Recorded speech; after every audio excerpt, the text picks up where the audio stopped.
తమ ప్రియుడు మన రక్షకుడైన యేసు ప్రభు నామములో అందరికి వందనములు తెలియజేస్తున్నాను. అందరు క్షేమంగా ఉన్నారా? మీ అందరి క్షేమం కొరకు ప్రార్థిస్తున్నాము. ప్రార్థించమని అడిగిన వారందరి కొరకు ప్రార్థిస్తున్నాము. మీరు ప్రతిరోజు బైబిల్ చదువుతున్నారా లేదా? నేను ప్రతిరోజు దేవుని వాక్యం మీకు చెప్తున్నాను, మీరు వింటున్నారని విశ్వసిస్తున్నాను. దేవుడు నా నోట పలికిస్తున్న ఈ మాటలన్నీ కూడా మీరు వింటున్నారని విశ్వసిస్తున్నాను. అలాగే ప్రతిరోజు కూడా ప్రతిరోజులాగే ఈరోజు కూడా వాక్య భాగంలోకి వెళ్దాము. దేవుడు తన వాక్యం ద్వారా మనతో మాట్లాడుతున్నాడు. ఈరోజు ఏం మాట్లాడుతున్నాడు? అబ్రాహాముతో దేవుడు వాక్యం ద్వారా ఏం మాట్లాడాడు? ఎలా నిబంధన చేశాడు? ఎన్ని ఆశీర్వాదాలు ఇచ్చాడు? ఎన్ని అపనమ్మకాలను తీసేసి నమ్మకమైన మాటలు వాగ్దానములుగా ఇచ్చి ఉన్నాడో ఈరోజు మనం చూసుకోబోతున్నాం. ఆదికాండం 15వ అధ్యాయం మాత్రమే చూసుకోబోతున్నాం. ఆదికాండము 15వ అధ్యాయం. దేవుని బిడ్డలారా, ప్రియులారా, మీకు అందరికీ ఈ వాక్యం తెలిసినదే. వాక్యం ద్వారా ఒక్కొక్కసారి దేవుడు మనతో మాట్లాడుతూ ఉంటాడు. మనం ఎన్నోసార్లు మన బాధలతో మన కష్టాలతో అలసిపోయి ఉండవచ్చు. మనం ఎవరి సహాయం తీసుకోలేకపోవచ్చు. ఒక్కోసారి బైబిల్ తీసి చదువుకుంటున్నప్పుడు వాక్యం ద్వారా దేవుడు మాట్లాడుతున్నాడు. మనకు శక్తిని ఇస్తాడు, మనకు ఒక ఆలోచన ఇస్తాడు, ఒక నమ్మకాన్ని కుదురుస్తాడు వాక్యం ద్వారా. ఆ వాక్యం మీరు నమ్మితే ఖచ్చితంగా మీకు జరుగుతుంది. వాక్యాన్ని చూసుకొని వాక్యం రీతిగా జీవించి వాక్యానుసారంగా నడుచుకున్నప్పుడు ఖచ్చితంగా దేవుని దీవెనలు మీకు తప్పకుండా ఉంటాయి. ప్రియమైన దేవుని బిడ్డలారా, ఈరోజు దేవుని వాక్యంలోకి వెళదాము. ఆదికాండం 15వ అధ్యాయంలో అబ్రాహాముతో దేవుని వాక్యం మాట్లాడుతున్నది. అబ్రాహాము అప్పటి వరకు అబ్రహాము కాలేదు, అబ్రాహాము మాత్రమే. అబ్రాహాముతో దేవుని వాక్యం వచ్చి మాట్లాడుతుంది. మరి ప్రియులారా, చూద్దామా. మనం 12వ అధ్యాయంలో ఆదికాండం 12వ అధ్యాయంలో తన హారాము నుండి మరి దేవుడు ఇచ్చిన దేశమునకు వెళ్ళవలసిందిగా కోరినప్పుడు, నీవు లేచి నీ దేశము నుండి నీ బంధువులైతే నీ తండ్రి ఇంటి మీద బయలుదేరి నేను నీకు చూపించే దేశమునకు వెళ్ళి అక్కడ నివసించిన గొప్ప జనముగా చేసేదని చెప్పినప్పుడు ఆయన ఒక్క మాట కూడా ఎదురు చెప్పలేదు. అదేంటి ప్రభు, నేను ఎక్కడుండాలి? అక్కడికి వెళ్ళి అక్కడ నాకెవరు తెలిసిన వాళ్ళు కాదు కదా, నేను ఎలా వెళ్ళాలి? అక్కడేం చేయాలి? అక్కడ నేనేం పని చేసి బ్రతకాలా? అక్కడ నాకేముంది? స్థిర నివాసం ఏముంది? ఇల్లు లేదు, వాకిల్ లేదు, పొలం లేదు, ఏమి లేదు కదా, నేను అక్కడికి ఎలా వెళ్ళాలి అని ఎదురు ప్రశ్న వేయలేదు. ప్రభు వారు చెప్పినట్లుగా వెళ్ళిపోయి అక్కడ స్థిరపడిపోయాడు. అప్పుడు దేవుని దూత వాక్యం ద్వారా మాట్లాడుతుంది 15వ అధ్యాయంలో. యెహోవా వాక్యము అబ్రహామునకు దర్శనం వచ్చి, యెహోవా వాక్యము అబ్రాహామునకు దర్శనమందు వచ్చి, అబ్రామా భయపడకము, నీకు కేడము. అబ్రామా భయపడకము, నేను నీకు కేడము అని వాక్యం ద్వారా ప్రభుదూత మాట్లాడుతుంది. యెహోవా దేవుడు మాట పంపి ఉన్నాడు. కేడము, నీ బహుమానం అత్యధికమగునని చెప్పాను. నేను నీకు కేడము, నీకు బహుమానం అత్యధికమవుతుంది, ఎక్కువైపోతుంది నీకు బహుమానం. చాలా దీవించబడ్డావు నువ్వు, నీకు ఎన్నో దీవెనలు వస్తున్నాయి, చాలా బహుమతులు వస్తున్నాయి అని చెప్పినప్పుడు అబ్రాహాము అనుకున్నాడు, ఎందుకు నాకు ఎంత ఆస్తిత్యం వస్తుందో నాకెందుకు, ఎంత ఆస్తి ఉన్నా మాత్రం నాకెందుకు, నాకు బిడ్డలు లేరు కదా, ఈ ఆస్తి అంతా నేనేం చేసుకోవాలా? చాలామంది ప్రియులారా, కొంతమందికి బిడ్డలు లేనప్పుడు అలాగే వాళ్ళ ఆస్తి గురించి బాధపడచ్చు, మరి రెండో వివాహాలు చేసుకుంటారు. ఇంకా అంత మాత్రమే కాకుండా కొంతమందికి లేని వాళ్ళకి ఇస్తుంటారు. అలా జరుగుతూ ఉంటాయి. కానీ అబ్రాహాము అనుకున్నాడు, అలాగే నాకే ఆస్తి లేదు కదా, నా దగ్గర ఉన్న దమస్కు యొక్క ఎలియాజరే కదా నా ఇంటి ఆస్తి అంతటికి వారసుడు అనుకుంటున్నాడు మనసులో. మరి ప్రభుదూత వాక్యం ద్వారా మాట్లాడినప్పుడు అబ్రాహామా నీ బహుమానం అత్యధికమని చెప్పాను. యెహోవా, ప్రభు అయిన యెహోవా అబ్రాహాము మాట్లాడుతున్నాడు యెహోవాతో వాక్యం అబ్రాహాముతో మాట్లాడినప్పుడు మరలా అబ్రాహాము వాక్యంతో మాట్లాడుతున్నాడు. ప్రభు అయిన యెహోవా, నాకేమి ఇచ్చినా మాత్రమేమి, ఎంత ఇచ్చినా నాకు ఉపయోగం ఏముంది? ఆ మాట చెప్తున్నాడు. 2వ వచనంలో, నేను సంతానము లేని వాడని అయిపోతున్నానే, దమస్కు ఎలియాజరే నా ఇంటి ఆస్తికర్త యగును. నా దగ్గర బిడ్డలే లేరు కదయ్యా, ఎంత ఇచ్చినా నాకేం ఉపయోగం? నా దగ్గర ఉన్న దమస్కు ఎలియాజరే కదా నా ఇంటి ఆస్తి అంతటికి హక్కుదారుడు అని చెప్తున్నాడు. అంత మాత్రమే కాకుండా నా పరివారంలో ఒకడే కదా, నేను ఎవరినైనా తీసుకొని చాక్కుంటే వాడే నా కుమారుడు అవుతాడు, అంతేగాని నాకంటూ బిడ్డలు లేరు కదా, నాకెందుకయ్యా ఈ ఆస్తి మొత్తం అని చెప్తున్నప్పుడు 4వ వచనంలో యెహోవా వాక్యం అతని వద్దకు వచ్చి, ఇతడు నీకు వారసుడు కాడు. అబ్రాహాము ఏం చెప్పాడు? మరి యెహోవా, నా పరివారంలో ఒకడు నాకు వారసుడగును, నా దగ్గర పని చేసేవాళ్ళు, నా దగ్గర ఉండే వాళ్ళలో ఎవరో ఒకడు అవుతాడు అంతేగాని నాకు బిడ్డలు లేరు కదా అని యెహోవా వాక్యం చెప్పి యెహోవా వాక్యంతో యెహోవాతో మాట్లాడినప్పుడు యెహోవా దేవుడు చెప్తున్నాడు వాక్యం ద్వారా, నువ్వు ఎవరిని చాక్కున్నవాడు నీకు వారసుడు కాదు, నీ వారసుడు కాదు, నీ రక్తం పంచుకొని పుట్టలేదు. చాలామంది ప్రియులారా బిడ్డలు లేకపోతే ఎవరైనా తీసుకొచ్చుకొని చాక్కుంటారు. వారిని సొంత బిడ్డ కన్నా ఇంకా ఎక్కువగానే చూసుకుంటారు. తల్లిదండ్రులమని నిశ్చయమైపోతారు. మరి కన్నవాళ్ళం కాదు అనే మాటను కూడా మర్చిపోయి ఆ బిడ్డతో మమేకమై బాగా లీనమైపోయి ఆ బిడ్డతో సొంతగా తల్లిదండ్రుల వల్లే మసులుకుంటూ చాలా ప్రేమను పంచుకుంటూ ఉంటారు. ఆ బిడ్డతో కానీ ఆ బిడ్డ కూడా తల్లిదండ్రుల పట్ల పెద్ద ప్రేమ చూపిస్తున్న తల్లిదండ్రులు అనుకుని జీవిస్తుంటారు. కానీ కొంతమంది చెప్పేస్తారు కొన్ని రోజులకి, నువ్వు వాళ్ళ బిడ్డవు కాదయ్యా, నువ్వు చాక్కున్న బిడ్డవే, నువ్వు వాళ్ళ రక్తంలో పుట్టలేదు. ఎవరో ఒకరు ఏదో ఒకటి విధంగా ఆ మాట బయటకు వచ్చేస్తే అప్పుడు ఎంతో బాధగా ఉంటుంది కదా బిడ్డకైనా తల్లిదండ్రులకైనా చాకిన వాళ్ళకైనా. అలాగే దేవుడు చెప్తున్నాడు, నువ్వు ఎంతమందిని చాకినా ఏం చేసినా కూడా నీ వారసుడు కాదు అతను, నీ వారసుడు కాదయ్యా. నువ్వు పరివారంలో ఒకరిని చేర్చుకొని నీ ఆస్తి మొత్తం ఇచ్చినా కూడా, నువ్వు కొడుకు అనుకున్నా, దగ్గరికి తీసుకున్నా, నీ రొమ్మును కూర్చోబెట్టుకున్నా, దరిద్రుడైన లాజర్ని నీ రొమ్మును కూర్చోబెట్టుకున్నప్పుడు అతడు నీ కుమారుడైపోయాడు. కానీ వీళ్ళు కారు నీకు వారసుడు కారని చెప్తున్నాడు. అప్పుడు నీ గర్భవాసమున పుట్టబోవాడే నీకు వారసుడు, నీ గర్భమును పుట్టేవాడే నీకు బిడ్డ అవుతాడు. కానీ నువ్వు ఎవరినైనా బిడ్డ అనుకొని వాళ్ళని తీసుకొచ్చుకొని చాకినా వాళ్ళు నీ బిడ్డ కాలేడయ్యా అని చెప్పినప్పుడు ఆ వాక్యం ద్వారా వింటున్నాడు. అప్పుడు 5వ వచనంలో ఆ అబ్రాముని బయటికి లాక్కొని తీసుకొచ్చాడు. అబ్రాముని ఆ వాక్యం ద్వారా దేవుని దూత చేయి పట్టుకొని బయటికి లాక్కెళ్ళి నిలబెట్టాడు యెహోవా దూత. నిలబెట్టి ఆకాశం వైపు పైకి చూడు, ఆకాశం వైపు నక్షత్రాలు ఎన్ని ఉన్నాయో అవన్నీ నీవైతే లెక్కించగలవా? అవన్నీ నీవు లెక్కించగలిగితే అంతమంది సంతానాన్ని నీకు నేను ఇస్తున్నాను. నువ్వు సంతానమే లేదని బాధపడుతున్నావు కదా ప్రియమైన దేవుని బిడ్డలారా. సంతానం లేదని ఎవరైనా బాధపడుతున్నారా?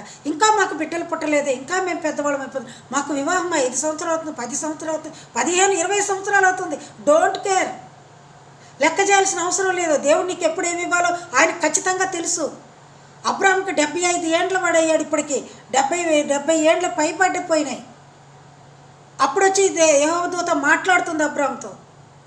వయసు పెరిగిపోతుందని భయపడుతున్నారా? మీరు బిడ్డలు పుట్టలేదని బాధపడుచున్నారా? డోంట్ ఫియర్, భయపడిన అవసరం లేదు. దేవుడు ఖచ్చితంగా ఏ సమయంలో ఏం చేయడో ఆయన ఖచ్చితంగా తెలుసు. ఆయన ఖచ్చితంగా ఆ సమయంలో తగిన సమయంలో సహాయం చేయగల దేవుడు ఆయన. తీసుకొచ్చి బయట లెక్కించని శక్యం అవుతుందా? నువ్వు లెక్కించగలవా? నీకు అంతమంది బిడ్డలు ఇస్తానని చెప్పి ఉన్నాడు. అప్పుడు అతడు ఎలా పుడతారయ్యా, నేను పెద్దవాడిని అయిపోయాను కదా అనలేదు, నమ్మాడు. 6వ వచనం చూసుకుందాం. అతడు యెహోవాను నమ్మెను, ఆయన అది అతనికి నీతిగా ఇచ్చాను.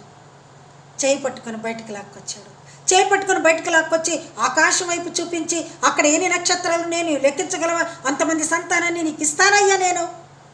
నువ్వు ఎవరినో చాక్కోవాల్సిన అవసరం లేదు, నువ్వు ఎవరికో తండ్రి అవ్వాల్సిన అవసరం లేదు. నీ గర్భవాసం నీకు బిడ్డ ఇస్తా నేను.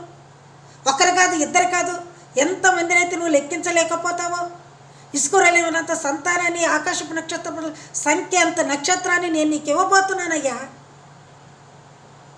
నువ్వు దిగులు పడవలసిన అవసరం లేదు అని చెప్పినప్పుడు అబ్రాహాము ఎదురు మాట్లాడలేదు, నమ్మాడు. ఆయన చేయి పట్టుకొని చెప్పినప్పుడు నమ్మాలి కదా. చెయ్యి పట్టుకో, నా చేయి పట్టుకో, జారిపోకుండా నే పడిపోకుండా యేసు నా చెయ్యి పట్టుకో. ఒకవేళ మీరు కూడా ఆ ప్రభు ఇంకా మీ చెయ్యి పట్టుకోలేదని బాధపడుచున్నారేమో, ప్రార్థించండి, ఖచ్చితంగా అడగండి.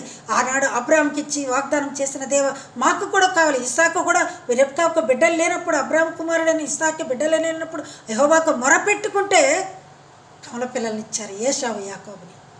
అలాగే లేట్ అయినా పర్వాలేదు, దేవుడు నీకు మంచి బిడ్డలు ఇస్తాడు. కృంగిన వేళ ఓదార్పు నీవేగా, నన్ను ధైర్యపరచే నా తోడు నీవేగా. కృంగిన వేళ ఓదార్పు నీవేగా, నన్ను ధైర్యపరచే నా తోడు నీవేగా. మరవగలనా నీ మధుర ప్రేమను, యేసు నా జీవితాంతము, యేసు నా జీవితాంతము. చెయ్యి పట్టుకో, నా చెయ్యి పట్టుకో, జారిపోకుండా నే పడిపోకుండా, యేసు నా చెయ్యి పట్టుకో.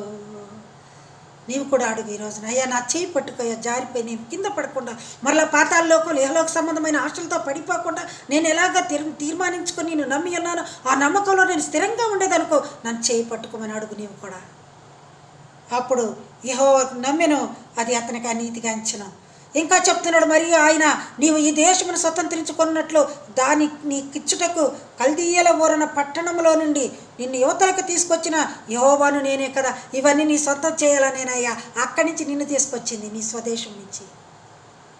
బాగా వినండి ప్రియులారా, కల్దీయుల ఊరన పట్టణంలో నుండి నిన్ను యువతలకు తీసుకొచ్చిన యెహోవాని నేనే కదా అని చెప్పినప్పుడు అతడు ప్రభువైన యెహోవా నేను దీన్ని స్వతంత్రించుకునేదనని నాకెట్లు తెలియను.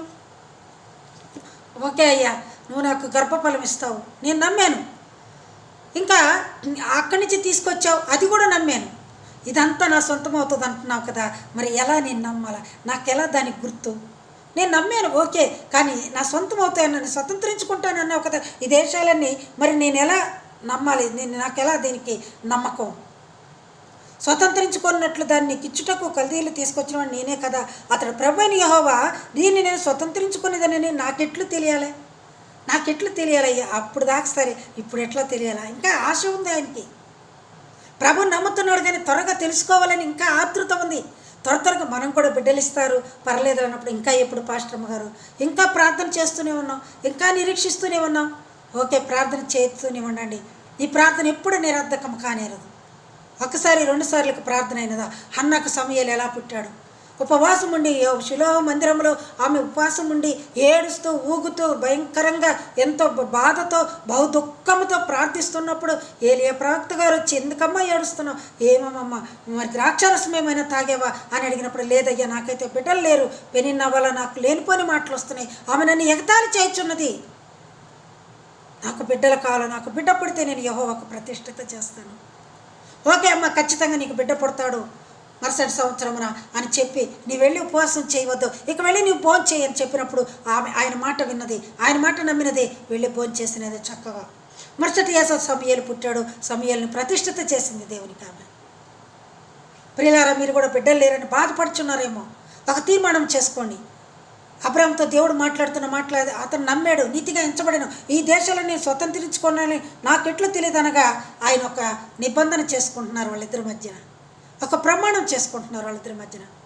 ప్రియులారా, మనం కూడా ఈ లోకంలో ఉన్నప్పుడు మనకి ఇక్కడ ఏదైనా ఒక స్థలాలు కావాలన్నా, ఇల్లులు కావాలన్నా, మరి అలాగే ఇంకేదైనా ఒక వస్తువు కావాలన్నా, ఏదైనా కొనాలన్నప్పుడు ఒక వ్రాతపూర్వకంగా కానీ లేకపోతే ఏదో ఒకటి మధ్యవర్తిగా దాన్ని పెట్టి మనం ఆ నమ్మకాన్ని తీసుకుంటాం. మనం ఇంత కమ్మాము, ఇంత కొన్నాము, ఒక కాగితం ఉంటుంది. వారిద్దరి మధ్యన నిబంధన అనేది ఒక దృఢపత్రం ఉంటుంది, ప్రామిసరీ నోటు ఉంటుంది. ఒక సొమ్మిచ్చి బంగారం కొన్నవాడు, మనం కొంత సొమ్మిచ్చి బంగారం కొన్నప్పుడు కూడా ఒక కాగితం ద్వారా మనకి ఆ రిసిప్ట్ ఇస్తారు, మనకు నమ్మకం. ఆ రిసిప్ట్ ఉంటేనే మనం మరలా ఆ వస్తువు మార్చుకోవాలన్నా, ఒకవేళ ఆ వస్తువు ఏమైనా రిమార్క్ అయినా మరలా చూపించాలన్నా మనం ఏం చేయాలి? మన ఇద్దరి మధ్య కుదిర్చిన ఆ కాగితం మన మధ్యలో ఉంటే మనం వెళ్ళి దాన్ని మార్చుకోవచ్చు. ఆ విధంగా ప్రభు ఒక నిబంధన చేస్తున్నాడు. చూసా, అంత అవసరం లేదు ఆయనకి, కానీ ఆయన ఇష్టమైన బిడ్డలకి అలాగే ప్రమాణాలు చేస్తూ ఉంటారు. ఆయన ఇష్టమైన బిడ్డలకి నమ్మిస్తారు, ఖచ్చితంగా ఇంకా వాళ్ళని ఇంకా దృఢపరుస్తారు, ఇంకా ప్రేమిస్తారు, ఇంకా ఆశీర్వదిస్తారు, ఇంకా నమ్మబలుకుతారు. నీకు నమ్మకం ఎలాగో దృఢపరుస్తున్నాను చూడమని చెప్తున్నాడు. 3 ఏళ్ల పెయ్యను, 3 ఏళ్ల మేకను, 3 ఏళ్ల పొట్టేలను, ఒక తెల్లగోను, ఒక పావురొప్పెలను నా ఎద్దకు తీసుకొని రమ్మని అతనితో చెప్పాను. 3 ఏళ్ల పెయ్యను, అయ్యా నీకు ఎట్ట నమ్మాలని అడుగుతున్నావు కదా, సరే నేను చెప్పింది చెయ్యి, నీకు నమ్మకం కుదురుద్ది. 3 ఏళ్ల పెయ్యను, 3 ఏళ్ల మేకను, 3 ఏళ్ల పొట్టేలను, అన్నీ 3 ఏళ్లే. 3 ఏళ్ల పెయ్యను, 3 ఏళ్ల దూడను, 3 ఏళ్ల పొట్టేలను, తర్వాత ఇంకా ఒక తెల్లగొవ్వను, ఒక పావురొప్పిలను నా ఎద్దకు తెమ్మని అతనితో చెప్పాడు. ఇవన్నీ తీసుకురాయ్యా, 3 ఏళ్ల పెయ్య, 3 ఏళ్ల పొట్టేలు, 3 ఏళ్ల మేక, ఈ 3ని, ఒక తెల్లగోవును, ఒక పావురాను, మొత్తం 5ని, 5 జీవాలను తీసుకురమ్మని చెప్పాడు. సరేనని 5 జీవాలు తీసుకొచ్చాడు. తీసుకొచ్చిన తర్వాత వాటిని మధ్యకు ఖండించమని చెప్పాడు. అంటే మధ్య ఖండించమంటే నరకమని మధ్యకి తోడని పొట్టేలుని మేకని మూడుని కూడా మధ్యకు ఖండించి ఏటి బాడీ ఎదురు దాని తలని ఎదురెదురుగా పెట్టేసి మధ్యలో దారి ఉంచేటట్లుగా ఉంచి పెట్టమని చెప్పాడు. సరే, ఆ విధంగా దేవుడు చెప్పిన రీతిగా వాటిని మధ్య ఖండించి ఒకవైపు పొట్టేలు పెట్టి పొట్టేలు తలను ఎదురుగా పెట్టి దూడను పెట్టి దూడ తలను ఎదురుగా పెట్టి అలాగే మేకను కూడా ఖండించి అలాగే దాని ఎదురుగా అట్లా ఎదురెదురుగా పెట్టి మధ్య దారి ఉంచేటట్లుగా ఒక కాలినడక లాంటి దారి ఉంచాడు. తెల్లగవ్వను పావురొప్పు పిల్లలు మాత్రం ఏం చేయలేదు, వాటి రొట్టిని అలాగే ఉంచేశాడు. ఇప్పుడు ఈ కళ్యాణ బాలను వాక్యం చెప్పిన రీతిగా పెట్టేశాడు, కానీ ప్రభు వారు ఇంకా రాలేదు. యెహోవా దేవుడు ఏం చెప్తాడు, వీటిని చేయమన్నాడు, కానీ వీటి యొక్క నిబంధన ఏంటి, వీటిని గురించి నాకేం చెప్తాడు, నేను అవన్నీ స్వతంత్రించుకోనేటట్లు నాకేందయ్యా, నాకెట్లు తెలియనంటే ఇది నీకు చేయమన్నాడు కదా, అది అప్పుడు కూడా అడగలేదు. ఇవన్నీ ఎందుకు కొయ్యాలయ్యా, దేనికయ్యా అని అడగలేదు అబ్రాము. యెహోవా దేవుడు చెప్పినట్టు చేసి వాక్యం చెప్పినట్లే చేశాడు. ప్రియులారా, ఎంతమంది వాక్యానుసారంగా జీవిస్తున్నారు? వాక్యం చదువుతున్నారా లేదా? వాక్యం చదువుతున్నప్పుడు మీకు ఏమైనా వాక్యం ద్వారా మిమ్మల్ని హెచ్చరించినట్లుగా ఎక్కడైనా మీ హృదయానికి అద్దుకున్న వాక్యం ఉంటే మీరు ఆ విధంగా జీవిస్తున్నారా, నడుస్తున్నారా లేదా? అబ్రాము నడిచాడు. వాటిని ఖండించి మధ్యకి అటువైపు ఇటువైపు పెట్టేసి మధ్యలో దారి ఉంచాడు. కానీ ఇంకా దేవదూత మరలా రాలేదు. మరి బాగా చీకటి పడిపోతుంది, ఆయనకి బాగా గాఢ నిద్ర కలిగినది. వాటి మీద రాబంధువులు వచ్చి వాళ్తున్నాయి తినేదానికి. ఆ కళేబరాల మీద రాబంధువులు వచ్చి పడుతున్నప్పుడు వాటిని తోలుకుంటూ ఉన్నాడు. ఎందుకంటే వాటిని జాగ్రత్తగా పెట్టాలి కదా, వాటిని ఆనవాళ్ళు లేకుండా చీల్చివేస్తే మరి యెహోవా దూత వచ్చినప్పుడు, మరి యెహోవా దేవుడు వచ్చినప్పుడు నేనేం చూపించాలని వాటిని జాగ్రత్తగా చూసుకుంటూ వాటిని కాపలా కాసుకుంటూ అక్కడే ఉన్నాడు. చాలాసేపటి వరకే బాగా చీకటి పడిపోయింది. యెహోవా దేవుడు రాలేదు. మరి అబ్రాముకి గాఢ నిద్ర కలిగినది. చీకటి వచ్చిన తర్వాత ఎవరికైనా నిద్ర వస్తుంది కదా. చీకటి అంటే మహాభయంకరం. ఆ చీకటిలో మనము ఎక్కడ తిరగాలన్నా కూడా కొంచెం భయంగానే ఉంటుంది. అందుకని కళ్ళు మూతలు పడిపోతూ ఉంటాయి మనకి. కళ్ళు అలాగ మనం జర్నీలో ప్రయాణం చేస్తున్నా, ఇంట్లో ఉన్నా, ఎక్కడున్నా కూడా ఆ లైట్లు ఆర్పేసామనుకోండి కళ్ళు మూతలు పడిపోతాయి. చీకటి వచ్చేసింది అనుకోండి, ఇక తెలియదు, మనకి ఎవరు లేరు కదా మాట్లాడటానికి. ఒక్కడే ఉన్నాడు, ఆ జీవాలను చంపుకున్నాడు, అటువైపు ఇటువైపు పెట్టి ఖండించి మధ్యలో ఆ దారి ఉంచేసాడు. తెల్లగొవ్వని పావురం దగ్గర పెట్టుకున్నాడు, కూర్చొని ఉన్నాడు ఆయన. యెహోవా దేవుడు రాలేదు. బాగా చీకటి పడిపోయింది, నిద్ర వచ్చింది. ఆకాశం అంతా చీకటిని కలిగించింది ఎవరు? దేవుడే కదా. నిద్ర కలిగించింది ఎవరు? దేవుడే కదా. ఎందుకు నిద్ర కలిగించాడు అబ్రాముకి? ఎందుకంటే డైరెక్ట్గా ముఖాముఖిగా దేవుని చూడలేడు కదా. ఆయన మేలుకొని ఉంటే యెహోవా దేవుడు అగ్ని వలె దిగి వస్తుంటే ఆయన్ని చూడలేడు కదా. చూసి బ్రతకగలడో లేదోనని నిద్ర కలిగి చేశాడంట, గాఢ నిద్ర.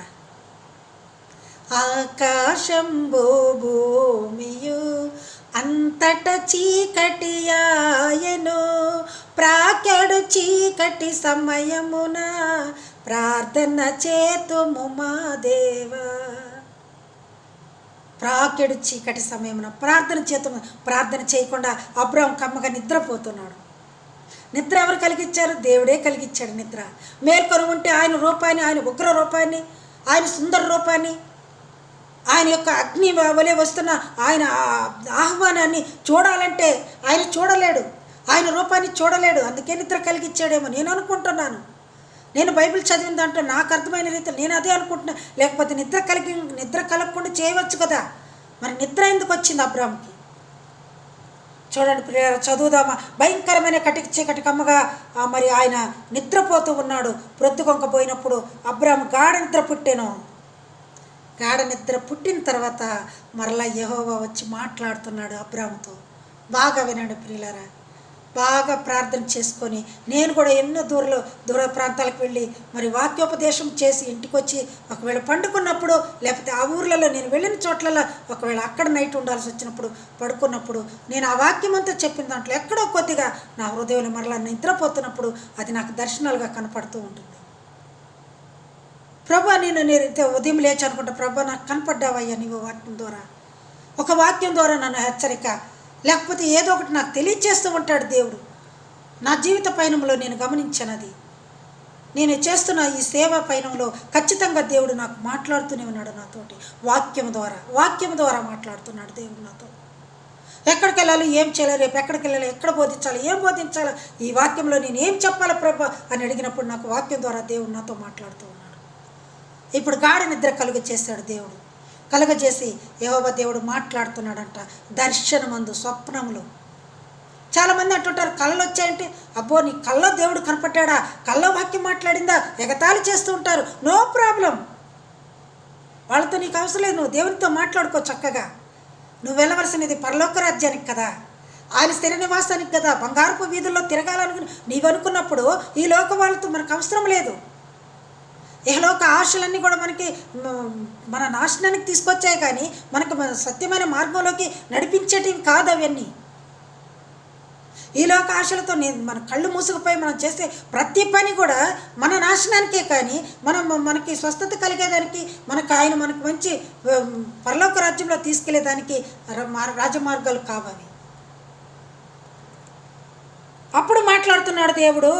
13వ వచనం, 15వ అధ్యాయం ఆదికాండం 13వ వచనం చూద్దాం ప్రియులారా. మీరు కూడా బైబిల్ తీయండి, చూడండి. ఆయన నీ సంతతి వారు తమది కాని పరదేశమందు నివసించి ఆ దేశపు వారికి దాసులగుదురు. ఇప్పుడు ఇంకా పుట్టలేదు పిల్లలు, పెద్దవాళ్ళు అవ్వలేదు, వాళ్ళు పెరిగి వాళ్ళ దేశం కాని దేశంకి పోయి అక్కడ దాసులు అవుతారంట. ఆ దేశపు వాళ్ళకి పని వాళ్ళు అయిపోతారంట చెప్తున్నారు దేవుడు. ఇంకా పుట్టలేదు, గర్భం రాలేదు, అయినా వారి జీవితం అంతా దేవుడు చెప్తున్నాడు. ఎందుకంటే అంత జీవితాలు డిజైన్ చేసేది ఆయనే కదా. తనకు ఒకవేళ బిడ్డలు పుట్టిన తర్వాత వాళ్ళు ఎక్కడ నివసిస్తారు ఏం ముందుగానే చెప్పేస్తున్నారు.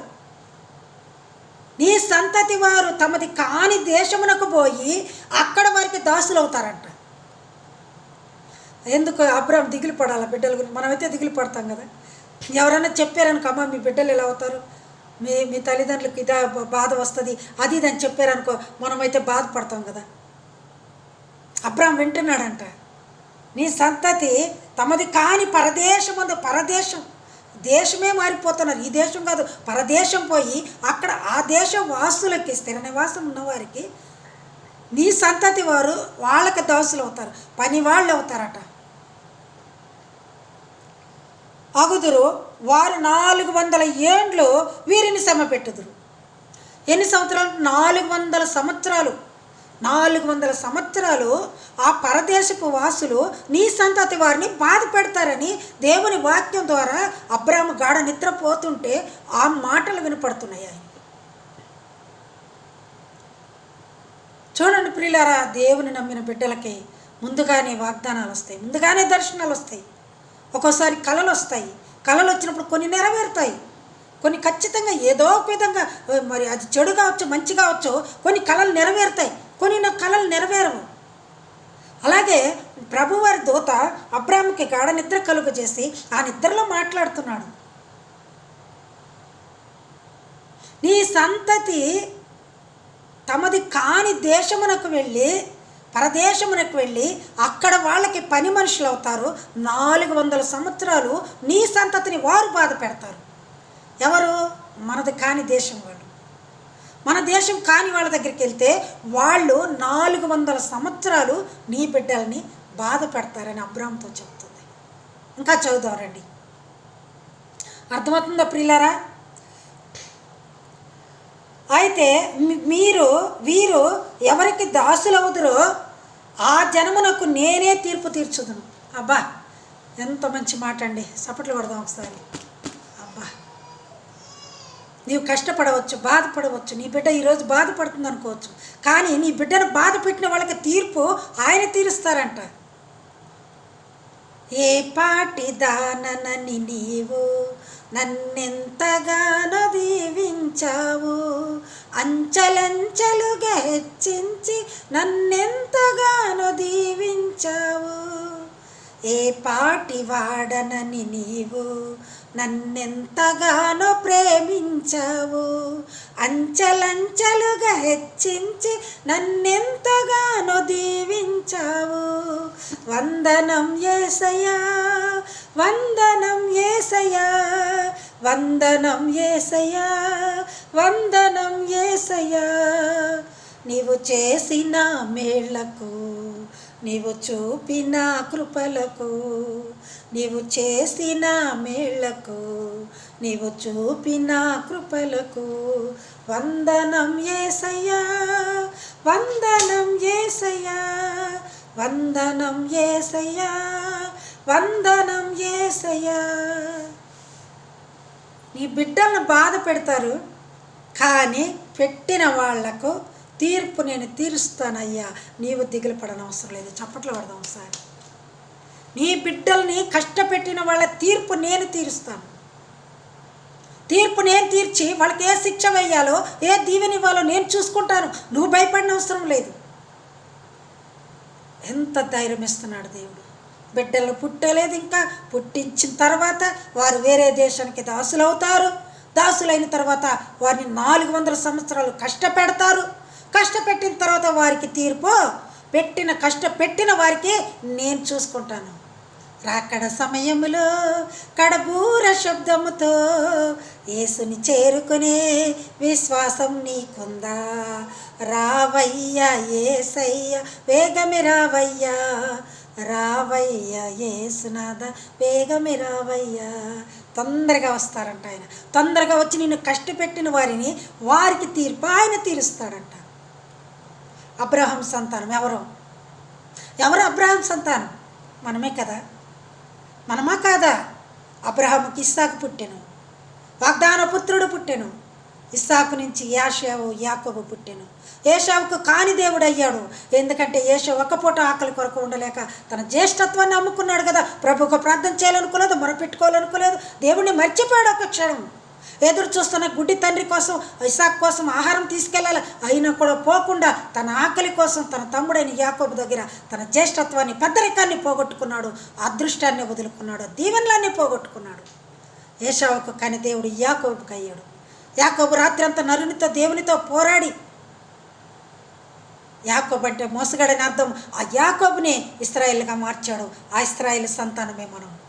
సో ఇప్పుడు అబ్రాహాము మనం సంతానం. మనం కనుక మనకు వచ్చిన కష్టాన్ని ఆయన తీర్పు తీరుస్తాడంట. మనల్ని ఎవరైతే శ్రమ పెడతారో వారిని తీర్పు తీర్చుకుని వాడిని నేనున్నానని చెప్తున్నాడు. ఎంత మంచి వాక్యం దేవుడు ఈరోజు మన నోట పలికిస్తున్నాడు. చూడండి ప్రియులారా, మిమ్మల్ని ఎవరైనా బాధ పెడుతూ ఉంటే వారిని చూస్తూ ఊరుకోడంట. నిజంగా నీతి కొరకు ఆకలి దప్పులు గలవారు ధన్యులు, వారు ఓదార్చబడుదురు.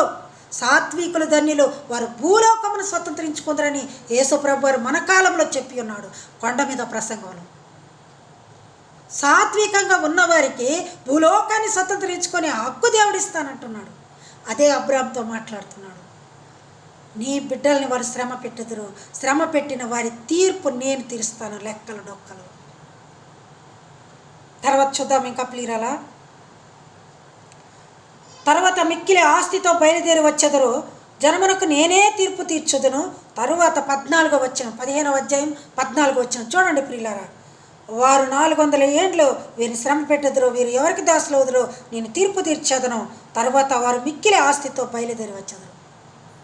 తీర్పు తీర్చిన తరువాత మిక్కిలి ఆస్తి, వెలకట్టలేనంత ఆస్తి, లెక్కలేనంత ఆస్తి, అంత ఆస్తితో బయటకు వచ్చేదరని ఉంది అక్కడ. బయలుదేరి మిక్కిలి ఆస్తితో బయలుదేరి వచ్చేదరు.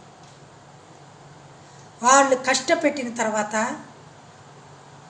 శోధింపబడిన మీదట నేను సువర్ణమై మారేదను, నేను వెళ్ళే మార్గము నా యేసుకే తెలియును. శోధింపబడిన మీదట నేను సువర్ణమై మారేదను. హల్లెలూయా హల్లెలూయా హల్లెలూయా ఆమెన్. చూసారా, శోధింపబడిన మీదట సువర్ణమై.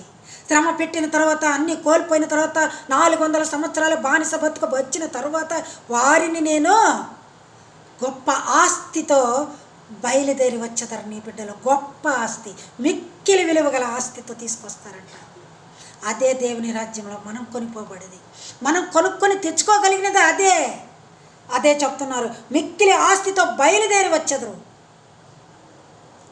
కొంతమంది ఇతర దేశాలకు వెళ్ళిపోతారు పని కోసం. అక్కడ పోయి కష్టాలు పడితే ఫోన్లు చేస్తారు. మేము అక్కడ ఉన్నాం, దుబాయ్లో ఉన్నాము, లండన్లో, ఎక్కడెక్కడ ఉన్నారు, మరి కువైట్లో ఉన్నాము, చాలా కష్టాలు పడుతున్నాము. ఈ మధ్య కాలంలో వార్తలు వింటూ ఉన్నాం. మనం అక్కడ కష్టపడుతున్నాము, మా బిడ్డల కోసం పనుల కోసం వెళ్తున్నాము. అని చివరికి ఏమీ లేకుండా వాళ్ళు తప్పించుకొని వస్తే చాలు అన్నట్లుగా వారి జీవితాలు వాళ్ళు బోడబెట్టుకొని అంటే వాళ్ళు రక్షించుకొని వచ్చేసరికి చాలా కష్టమవుతుంది. కానీ అక్కడి నుంచి ఏ ధనము తీసుకురావట్లేదు. కానీ కష్టపడిన దగ్గర నీ బిడ్డల్ని నేను గొప్ప ఆస్తితో బయలుదేరి వచ్చాను. బయలుదేరి అంటే ఇక మొత్తం సర్దుకొని ఇంకా అక్కడ ఏమి ఉండదు, వీళ్ళకి కావాల్సిన ఆనవాళ్ళు అక్కడేమి ఉంచకుండా కంప్లీట్గా వెకెట్ చేసి వచ్చేస్తున్నారు, ఖాళీ చేసి వచ్చేస్తున్నారు. బయలుదేరి వచ్చేదరు, మిక్కిలి ఆస్తితో బయలుదేరి వచ్చేదరు. నీవు క్షేమంగా నీ పత్రాల యొద్దకు పోయేదవు. చూసావా, నీ బిడ్డలంతా క్షేమంగా వస్తారు, గొప్ప ఆస్తితో వస్తారు. నీవు మాత్రం నీ పితరుల యొద్దకి కొనిపోబడదావు. ఎక్కడికి పితరులు ఎక్కడికి వెళ్ళారు? ప్రభు సన్నిధికి వెళ్ళారు, ప్రభునందు నిద్రించారు. అక్కడికి వెళ్ళిపోతావు నువ్వు. మరి వృద్ధాప్యం మందు పాతి పెట్టబడదు. ముసలివాడు అయిన తర్వాత చాలా జీవితం ఉంది నీకు. అప్పుడు ముసలివాడు అయిన తర్వాత నీవు ప్రాతి పెట్టదవు. అమరీల క్రమము ఇంకనూ సంపూర్ణం కాలేదు కనుక ఈ 4వ తరం వారు ఇక్కడికి వచ్చి మరలా వచ్చేదని నిశ్చయముగా తెలుసుకోమని అబ్రాహాముతో చెప్పాను. ఇవన్నీ కూడా 4 తరముల గురించి కూడా చెప్తూ ఆయన మొత్తం ఆయన బిడ్డలు శ్రమ పెట్టే వారికి ఏ తీర్పు తీరుస్తాడు, ఎంత మిక్కిలి ఆశతో వాళ్ళు బయలుదేరి వస్తారు. బిడ్డల పుట్టక ముందు నువ్వు ఎంతకాలానికి చనిపోతావు, నువ్వు ఎక్కడికి చేర్చుకోబడతావు, పితరులు ఎద్దకు చేర్చుకున్నావు. ఆయన జీవితం అంతా చెప్పేశాడు, అబ్రాహాము జీవితం అంతా చెప్పేశాడు. ప్రియమైన బిడ్డలారా, ఈరోజు కూడా మీరు అడుగుచున్నారా, ప్రభు నా జీవితం ఏంది, నేను ఎలా ఉంటాను, ముందు రోజుల్లో నా పరిస్థితి ఏందయ్యా, నేను కూడా మంచి మరణం పొందుతానా, నీ ఎంత మంచిగా నేను మరణం పొందుతాను, నీ సన్నిధికి చేరుతానా లేదా, నా పితరుల యొద్దకు నేను చేరు, నా పితరులు నీ రాజ్యంలో ఉన్నారా లేదా ప్రభు అని నీవు అడుగుతున్నావా లేదా? నేనైతే అడుగుతున్నాను ఖచ్చితంగా, నా పితరులు ఎంతమంది తండ్రి నీ రాజ్యంలో ఉన్నారు, నేను కూడా అక్కడికి వస్తాను ప్రభు. ఒకవేళ వారు ఉన్నా లేకపోయినా నేనైతే ఖచ్చితంగా వస్తాను ప్రభు. ఎందుకంటే నా తల్లి తండ్రి ఎంతో దైవభక్తి గలవారు. నా తల్లి మాకు ఈ వాక్యం నేర్పించి మమ్మల్ని ఈ బాటలో నడిపించింది నా తల్లి తండ్రి కనుక నేను వారు ఖచ్చితంగా పరలోక రాజ్యంలో ఉంటారని విశ్వసిస్తున్నాను. నేను కూడా అక్కడికే చేరుకుంటాను, నా తల్లి దగ్గరికి, నా తండ్రి దగ్గరికి. నాకు చేయవలసిన, నాకు దేవుడిచ్చిన తలాంత వరకు నేను ఈ లోకంలో దేవుని వాక్యం వివరిస్తూనే, ఆయన సేవలో ఉంటూనే, సువార్థికురాలాగానే జీవిస్తూనే నేను ఆయన యందు నా ప్రాణం ఇస్తాను. నాకు ఈ లోకాశలతో అవసరం లేదు. అలాగే మీరు నిర్ణయించుకున్నారా ఈ రోజున? మీరు నిర్ణయించుకున్నప్పుడు మీరు ఏది కావాలనుకుంటారు ఖచ్చితంగా మీరు అడగకుండానే ఆయన సహాయం చేస్తాడు. నీ బిడ్డ గురించి దిగులా, నీ భర్త గురించి దిగులా, నీ భార్య గురించి దిగులా, నీ బిడ్డల మనోసంతానం గురించి దిగులా, లేదా నీకు ఉద్యోగం లేదని దిగులా, స్థిర నివాసం లేదని, ఏదైనప్పటికీ నీవు అడగకుండా ప్రభు ఇచ్చేదానికి స్థిరపడి ఉన్నాడు. నీవు నమ్మి ఉంటే మరి ఓకే, ఇదంతా బాగానే ఉంది. ఆ కళేబరాల మీద మరి వాటిని ఖండించాడు కదా, 3 ఏండ్ల పెయ్యను, 3 ఏండ్ల పొట్టేలను, 3 ఏండ్ల మేకను, ఒక తెల్ల పావురపు పిల్లను, అలాగే తెల్లగోను పెట్టి ఉన్నాడు. మరి వాటి మధ్యకి వాటిని ఖండించాడు కదా, ఖండించి వాటి మధ్యలో నిబంధన చేశాడు. ఇవన్నీ కూడా నీ బిడ్డలకు వచ్చే కష్టాన్ని నుంచి తప్పించేది నేనే, తీర్పు తీర్చేది నేనే, వారు బయలుదేరే గొప్ప ఆస్తితో వచ్చేదని నిబంధన చేసి ఉన్నాడు. ఇప్పుడు ఆయన రాలేదు, ఇంకా ఆయన దర్శనమందు మాట్లాడుతూ ఉన్నాడు. మరియు ప్రొద్దు కురికిన తర్వాత 15వ వచనం, 15వ అధ్యాయం 17వ వచనం, మరియు పొద్దు కురికిన కట్టుక చీకటి పడినప్పుడు రాజుచున్న పొయ్యయు అగ్నిజ్వాలయు కనబడి ఆ ఖండముల మధ్య నడిచిపోయాను. చూసారా ప్రియులారా, చాలు మనకి ఈరోజు వాక్యం.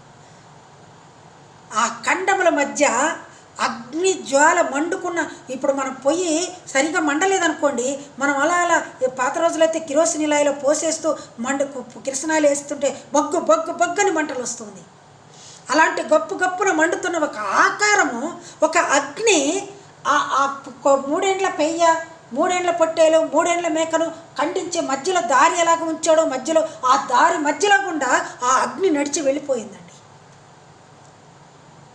ఈ నిబంధనలన్నీ చేసి, ఈ జీవితం అంతా చెప్పి, బిడ్డల విషయాలు చెప్పి, అన్నీ చెప్పిన తర్వాత ఆ అగ్ని వంటి ఆకారము ఆ మధ్యదారిలో గుండా నడిచి వెళ్ళిపోయింది అంతే. అదే దేవుని స్వరూపము, అదే దేవుని ఉగ్రరూపము, అదే దేవుని వెలుగు. ఆ మధ్యలో గుండా ఆ మండుచున్న కాగడవలే ఆ రెండిటి మధ్య ఆయన కట్టిక చీకటి పడ్డ తర్వాత ఆయన నిద్రలో ఉంటున్నప్పుడు ఆ వెలుగు వెళ్ళిపోయింది అంతే. వెలుగు వెళ్ళిపోయేది ఆయన స్పర్శకు తెలుస్తుంది. ప్రియులారా, మనం కూడా పడుకొని నిద్రపోతుంటే బాగా నిద్రలో ఎవరైనా వచ్చి లైట్ వేసారనుకోండి, మనకు ఆ వెలుతురుకి ఆ కంటి రెప్పలు అప్పుడే అదురుతాయి, తెలిసిపోతుంది మనకి ఎవరో లైట్ వేసారని. అలాగే అబ్రాహాము కూడా నిద్రపోతున్నా కూడా ఆ వెలుగు వెళ్ళిపోయేది గమనించాడు. ఆ విధంగా ఆయన నిబంధన చేశాడు. ఆ విధంగా నిబంధన చేసి ఆయనకే దేశాల బిడ్డలకి ఇస్తున్నాడు, ఎంతమందిని ఇస్తున్నాడు. అలా నిబంధన చేసి వెళ్ళిపోయిన దేవుడు అగ్ని జ్వాల వలె ఆ కండముల మధ్య నడిచిపోయాడు. మన మధ్య కూడా నడిచిపోవాలంటే మనం దేవునితో ఏకాంతంగా మాట్లాడు, దేవునితో నమ్మకం కలిగి జీవించాలి. అబ్రాము నమ్మాడు కాబట్టి అని చెప్పాడు, స్టార్టింగ్లోనే ఉంది. అబ్రాము నమ్మెను దేవుని మాట, అది అతనిగా నీతిగా ఎంచెను. ఆ నీతి వల్లే మొత్తం చెప్పేశాడు ఆయన. మొత్తం చెప్పి కూడా నిబంధన చేసి ఆ కండముల మధ్య అగ్ని జ్వాల వలె నడుచుకుంటూ వెళ్ళిపోయాడు ఆయన. వాళ్ళకి తీర్మానం, అది ఒక ప్రమాణం చేశాడు ఆయన. అదే ప్రమాణం ఆయన చేసిన ప్రమాణం. ఇవన్నీ చెప్పి మధ్యలో కూడా నడిచి వెళ్ళిపోయాడు. ప్రియులారా, మీ మధ్యలో కూడా దేవుడు నడిచి వెళ్తాడు. మీరు స్వప్నంలో కావచ్చు, మీరు ఆలోచనలు కావచ్చు, వాక్యం ద్వారా కావచ్చు, ఏ విధంగానైనా మీరు కావాలని ప్రభుని విశ్వసించి అడిగి ఉంటే ఖచ్చితంగా ఆయన సహాయం చేస్తాడు. వాగ్దానం చేసిన దేవుడు మర్చిపోలేదు, ఇస్సాకునిచ్చాడు. అలాగే మీరు కూడా విశ్వాసంగా నా ప్రార్థించి దేవుని మాట నమ్మి వాక్య రూపంగా మీరు జీవిస్తున్నప్పుడు ఖచ్చితంగా దేవుడు మీకు కావలసిన దీవెనలు ఇస్తాడు. ఈరోజు ఈ వాక్యమును మనకిచ్చినందుకు ఆయనకి ఎంతో ధన్యులం. మనం ఆయన ఈ మాటలు నా నోట పలికించినందుకు నేనెంతో ధన్యురాలను. ఈరోజు ఆ కండముల మధ్యలో నుంచి ఆయన వెళ్ళిపోయి ఆ మాటను చెప్తుంటే నా హృదయం అంతా ఎంతో పులకరించిపోయింది. నా హృదయం శరీరం కూడా పులకరించిపోయింది. ఆ కండముల మధ్య ప్రభువారు వెళ్ళిపోయారా, యెహోవా దేవుడు వెళ్ళిపోయాడా, అగ్నిలాగా వెళ్ళిపోయాడా, అది చూడలేమో. మేము చూడగలిగే శక్తి కోల్పోలేక మనం చూడగలిగే శక్తిని మనం తెచ్చుకోవాలి, కోల్పోకూడదు. ఆయన ప్రతి విషయం కూడా ప్రభు నా చేయి పట్టుకొని నడిపిస్తున్నప్పుడు నేను ధైర్యంగా జీవించాలని మాట్లాడుకున్నాం. ఈరోజు ఇలా జీవించి ఉన్నామంటే ఆయన కూడా మనకి నిబంధన చేయబట్టి, ఆయన నిబంధన చేయబట్టి మనం ఇలా ఉన్నాం. ఆయన సంతానం, అబ్రాహాము మన సంతానమే కదా. మనం ఇలాగున్నామంటే ఆయన కృపయే. ఈరోజు ఇలాగున్నామంటే మన శక్తి, మన ధైర్యం, మన బలం, మన శక్తి, మన అందం ఏది కాదు. ఆ రోజు అబ్రాహాముకు వాగ్దానం చేసి ఉన్నాడు కనుక ఈరోజు మనం క్షేమంగా ఈ విధంగా ఉన్నాం. నాదంటూ లోకాన ఏది లేదయ్యా, ఒకవేళ ఉందంటే నీవిచ్చినదే ప్రభువా. నీదే నీదే బ్రతుకంతా, నీదే నీదే నీదే బ్రతుకంతా నీదే. నాదంటూ లోకాన ఏది లేదయ్యా, ఒకవేళ ఉందంటే నీవిచ్చినదే ప్రభువా. ప్రేమ కలిగిన తండ్రి యేసయ్య, నీకు వందనాలు, స్తోత్రాలయ్యా. ఇదిగో తండ్రి, యెహోవా దేవుని యొక్క వాగ్దానములు, అబ్రాహాముతో ఇచ్చిన వాగ్దానాలు మేము చదువుకుని తండ్రి మా నోట పలికిచ్చినందుకు మీకు వందనాలు, స్తోత్రాలయ్యా. ఈ దినమని ఈ వాక్యం నా నోట మీరు పలికిచ్చినందుకు, వింటున్న బిడ్డల్ని మమ్మల్ని ఆశీర్వదించజేయమని ఆనాడు అబ్రాహాముకు వాగ్దానం చేసిన మీరు తండ్రి మాకు ఈ రోజు వరకు మీరు తోడున్నందుకు మీకే వందనాలు, స్తోత్రాలు చెల్లించుకుంటూ యేసయ్య పరిశుద్ధ దివ్యనామమున అడిగి వేడుకుంటున్నాము తండ్రి, ఆమేన్. తండ్రి అయిన దేవుని నుండి, తన ప్రియకుమారుడు మన రక్షకుడైన యేసు ప్రభు నుండి వారి అన్యోన్య సహవాసము, సమాధానము మనకు, మన కుటుంబాలకు సదా తోడై ఉండి నడిపించునుగాక. ఆమేన్, ఆమేన్. నీతో సమ్మమెవరు, నీలా ప్రేమించేదెవరు, నీలా క్షమించేదెవరు యేసయ్యా. నీలా పాపికై ప్రాణము పెట్టిన వారెవరు, నీలా పాపికై ప్రాణము పెట్టిన వారెవరు. ఆమెన్. థ్యాంక్ యూ అనండి. God bless you.